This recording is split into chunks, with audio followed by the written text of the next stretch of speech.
चलिए जानते हैं छत्तीसगढ़ की 25 बड़ी खबरों को सिर्फ 10 मिनट में। लेकिन उससे पहले वीडियो को लाइक और चैनल को सब्सक्राइब जरूर करें। लोरमी में संदीप पाठक के घर के बाहर लिखा गद्दार। मुंगेली जिले के लोरमी में आम आदमी पार्टी के कार्यकर्ताओं ने पार्टी छोड़कर भाजपा में शामिल हुए संदीप पाठक के खिलाफ जोरदार विरोध प्रदर्शन किया। कार्यकर्ता उनके गांव बटहा स्थित घर पहुंचे और नारेबाजी करते हुए दीवारों पर गद्दार लिखकर नाराजगी जताई। इस घटना की तस्वीरें सोशल मीडिया पर भी साझा की गईं, जहां पार्टी ने तीखी टिप्पणी करते हुए नेतृत्व पर सवाल उठाए। कार्यकर्ताओं का कहना है कि पार्टी छोड़ना उनके भरोसे के साथ विश्वासघात है। इस पूरे घटनाक्रम के बाद इलाके में राजनीतिक माहौल गर्मा गया है और दोनों दलों के बीच बयानबाजी तेज हो गई है। गौ माता को राष्ट्रमाता घोषित करने की मांग। देश भर में गौ माता को राष्ट्रमाता घोषित करने की मांग को लेकर व्यापक अभियान चलाया गया, जिसमें हजारों तहसीलों में एक साथ कार्यक्रम आयोजित किए गए। इस दौरान राष्ट्रपति, प्रधानमंत्री, राज्यपाल और मुख्यमंत्री के नाम ज्ञापन सौंपे गए। छत्तीसगढ़ के बेमेतरा जिले में भी बड़ी संख्या में लोगों ने रैली निकालकर इस मांग का समर्थन किया। गौभक्त, सामाजिक संगठन और आम नागरिक हाथों में बैनर पोस्टर लेकर सड़कों पर उतरे और गौ संरक्षण के प्रति जागरूकता फैलाई। पूरे आयोजन में धार्मिक आस्था और सामाजिक जिम्मेदारी का माहौल देखने को मिला। चलती ट्रक में घुसी कार, मां बेटे नाती की मौत। छत्तीसगढ़ में अलग अलग सड़क हादसों ने कई परिवारों को गहरे सदमे में डाल दिया। कोरबा जिले में एक दर्दनाक हादसे में मां, बेटा और नाती की मौत हो गई, जब उनकी कार डिवाइडर से टकराने के बाद तेज रफ्तार ट्रक में जा घुसी। यह हादसा चांपा फरसवानी रोड पर हुआ। वहीं बिलासपुर में भी अलग अलग दुर्घटनाओं में कई लोगों की जान गई, जिनमें एक डॉक्टर की कार से ऑटो टकराने पर महिला की मौत और बारातियों से भरी गाड़ियों के पलटने की घटनाएं शामिल हैं। लगातार हो रहे इन हादसों ने सड़क सुरक्षा पर गंभीर सवाल खड़े कर दिए हैं। तोता की अवैध बिक्री पकड़ने गए रेंजर की पिटाई। जगदलपुर में वन विभाग की टीम पर हमला कर दिया गया, जब वे अवैध रूप से तोतों की बिक्री रोकने पहुंचे थे। फ्लाइंग स्क्वाड प्रभारी अक्षय कश्यप और उनकी टीम को सूचना मिली थी कि संजय मार्केट में नवजात तोतों की खरीद फरोख्त हो रही है। मौके पर पहुंचकर जब टीम ने कार्रवाई शुरू की तो वहां मौजूद लोगों ने विरोध करते हुए हमला कर दिया और रेंजर सहित कर्मचारियों की पिटाई कर दी। इस घटना से कानून व्यवस्था पर सवाल उठ रहे हैं। पुलिस ने मामला दर्ज कर आरोपियों की पहचान और गिरफ्तारी के लिए जांच शुरू कर दी है। रायपुर में 20 लीटर गुपचुप पानी में मिला हरा रंग। रायपुर में खाद्य एवं औषधि विभाग की जांच के दौरान गुपचुप में इस्तेमाल हो रहे पानी में कृत्रिम रंग मिलाने का मामला सामने आया है। सही दवा शुद्ध आहार अभियान के तहत चल रही जांच में कई ठेलों पर इस्तेमाल हो रहा पानी स्वास्थ्य के लिए खतरनाक पाया गया। विभाग की टीम ने तुरंत कार्रवाई करते हुए करीब 20 लीटर रंगीन पानी मौके पर ही नष्ट करवा दिया। अधिकारियों ने बताया कि इस तरह के रंगीन पानी से लोगों के स्वास्थ्य पर गंभीर असर पड़ सकता है। आगे भी ऐसे ठेलों पर सख्त कार्रवाई जारी रखने की बात कही गई है। फाइनेंशियल बर्डन बताकर प्री स्कूल को आरटीई से हटाया। छत्तीसगढ़ सरकार द्वारा प्री स्कूल कक्षाओं को आरटीई के दायरे से बाहर करने के फैसले को लेकर विवाद खड़ा हो गया है। प्राइवेट स्कूल मैनेजमेंट एसोसिएशन ने इस फैसले को चुनौती देते हुए हाईकोर्ट में याचिका दायर की है। सरकार का कहना है कि प्री स्कूल को आरटीई में शामिल रखने से हर साल 60 से 70 करोड़ रुपए का अतिरिक्त वित्तीय बोझ पड़ता है। साथ ही आरटीई का प्रावधान 6 से 14 वर्ष के बच्चों के लिए है। हालांकि याचिकाकर्ताओं का दावा है कि यह फैसला बच्चों के शिक्षा अधिकार के खिलाफ है और इसे वापस लिया जाना चाहिए। जशपुर में परिसीमन को लेकर सियासी संग्राम तेज। जशपुर नगर में परिसीमन को लेकर सियासी घमासान तेज हो गया है। रायगढ़ जिले की विधायक विद्यावती सिदार ने भाजपा पर गंभीर आरोप लगाते हुए कहा कि जनगणना से पहले परिसीमन की कोशिश लोकतांत्रिक प्रक्रिया के खिलाफ है। उन्होंने कांग्रेस की ओर से महिला आरक्षण और प्रतिनिधित्व को लेकर किए गए प्रयासों का भी जिक्र किया। प्रेस वार्ता में उन्होंने भाजपा के आरोपों को निराधार बताया और कहा कि कांग्रेस हमेशा महिलाओं को आगे बढ़ाने के पक्ष में रही है। इस मुद्दे पर प्रदेश की राजनीति में बयानबाजी और आरोप प्रत्यारोप का दौर तेज हो गया है।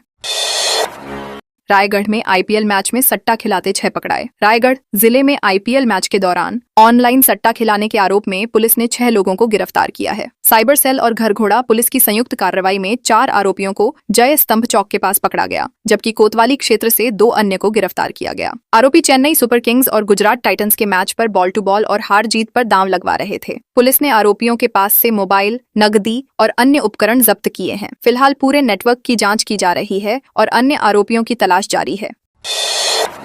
पत्नी से नाराज हाईटेंशन टावर पर चढ़ा पति। कोरबा जिले में पारिवारिक विवाद के चलते एक युवक हाईटेंशन टावर पर चढ़ गया, जिससे इलाके में हड़कंप मच गया। घटना पसान थाना क्षेत्र के समेरा गांव की है, जहां युवक अपनी पत्नी से नाराज होकर करीब 150 फीट ऊंचे टावर पर चढ़ गया। सूचना मिलने पर पुलिस और स्थानीय लोग मौके पर पहुंचे और करीब 3 घंटे की कड़ी मशक्कत के बाद उसे सुरक्षित नीचे उतारा गया। युवक को मेडिकल जांच के लिए अस्पताल ले जाया गया, जहां प्राथमिक उपचार के बाद उसे छुट्टी दे दी गई। इस घटना ने पारिवारिक विवादों के गंभीर परिणामों को उजागर किया है।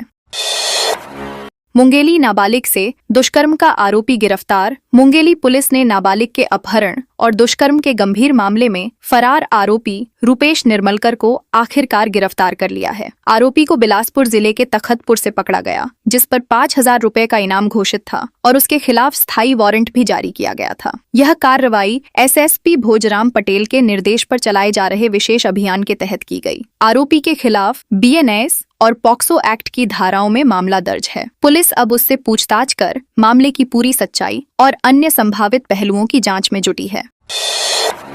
भिलाई में भाजपा की सूची स्थगित, कांग्रेस ने कसा तंज। भिलाई में भाजपा के भीतर गुटबाजी अब खुलकर सामने आ गई है, जिसके चलते पार्टी द्वारा जारी 13 मंडलों की सूची को आलाकमान ने स्थगित कर दिया है। जिला अध्यक्ष पुरुषोत्तम देवांगन और भाजयुमो अध्यक्ष सौरभ जायसवाल की सूची के साथ साथ विरोध में आई दूसरी सूची भी फिलहाल रोक दी गई है। इस पूरे घटनाक्रम पर कांग्रेस ने तंज कसते हुए भाजपा की अंदरूनी कलह को उजागर बताया है। कांग्रेस नेताओं का कहना है कि पार्टी के भीतर समन्वय की कमी साफ नजर आ रही है, जिससे कार्यकर्ताओं में भी असंतोष बढ़ रहा है।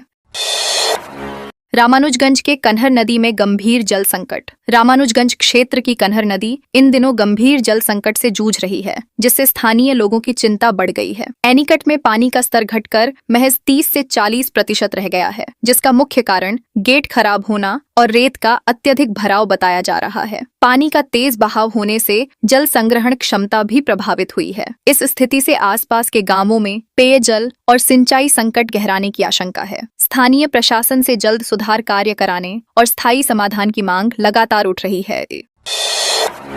गांजा पकड़ने गई पुलिस की बोलेरो ले भागा बदमाश। अंबिकापुर में एक हैरान कर देने वाली घटना सामने आई, जहां गांजा पकड़ने गई पुलिस टीम की बोलेरो ही बदमाश लेकर फरार हो गया। मामला सत्तीपारा क्षेत्र का है, जहां पुलिस टीम छापेमारी कर रही थी। इसी दौरान एक आरोपी का रिश्तेदार मौके का फायदा उठाकर पुलिस की गाड़ी लेकर भाग निकला। बोलेरो में प्रशिक्षु डीएसपी का मोबाइल भी छूट गया था, जिसकी लोकेशन ट्रेस कर पुलिस ने वाहन को राम मंदिर के पास से बरामद कर लिया। आरोपी को हिरासत में लेकर पूछताछ की जा रही है और सुरक्षा चूक की भी जांच हो रही है। दुर्ग में सरकारी कर्मचारियों के लिए हेलमेट सीट बेल्ट अनिवार्य। दुर्ग जिले में सड़क सुरक्षा को लेकर प्रशासन ने सख्त कदम उठाते हुए सभी सरकारी कर्मचारियों के लिए हेलमेट और सीट बेल्ट पहनना अनिवार्य कर दिया है। कलेक्टर द्वारा जारी आदेश के अनुसार 2 पहिया वाहन चलाने वाले कर्मचारियों को हेलमेट और 4 पहिया वाहन चालकों को सीट बेल्ट लगाना जरूरी होगा। इस आदेश का उद्देश्य सड़क हादसों में कमी लाना और कर्मचारियों के बीच सुरक्षा के प्रति जागरूकता बढ़ाना है। विभाग प्रमुखों को भी निर्देश दिए गए हैं कि वे अपने अधीनस्थ कर्मचारियों से इन नियमों का सख्ती से पालन कराएं। 1535 अतिथि शिक्षकों के मानदेय भुगतान को 13.81 करोड़ मंजूर। राज्य सरकार ने 1535 अतिथि शिक्षकों के लंबित मानदेय के भुगतान के लिए 13.81 करोड़ रुपए की राशि मंजूर कर दी है। यह भुगतान 4 से 5 महीने की अवधि के लिए किया जाएगा, जिसमें प्रति शिक्षक 20,000 रुपए प्रतिमाह के हिसाब से राशि जारी की गई है। बलरामपुर, कोंडागांव और बस्तर जैसे जिलों को सबसे अधिक फंड मिला है, जिससे साफ है कि सरकार दूरस्थ और आदिवासी क्षेत्रों में शिक्षा व्यवस्था को मजबूत करने पर ध्यान दे रही है। इस फैसले से शिक्षकों को आर्थिक राहत मिलने की उम्मीद है। 1 मई से अवैध नल कनेक्शन पर 14,000 जुर्माना। जगदलपुर नगर निगम ने अवैध नल कनेक्शनों के खिलाफ सख्त कार्रवाई का ऐलान किया है। 1 मई 2026 से ऐसे कनेक्शन पाए जाने पर उपभोक्ताओं को 14,200 रुपए का जुर्माना भरना होगा। इससे पहले 30 अप्रैल तक 5,000 रुपए में कनेक्शन वैध कराने का मौका दिया गया है। निगम द्वारा चलाए जा रहे विशेष अभियान में अब तक 286 अवैध कनेक्शन चिन्हित किए जा चुके हैं, जिनमें से 104 को नियमित कराया गया है। नियमों की अनदेखी करने वाले उपभोक्ताओं के कनेक्शन काटे जा रहे हैं, जिससे जल व्यवस्था को पारदर्शी बनाने की कोशिश हो रही है।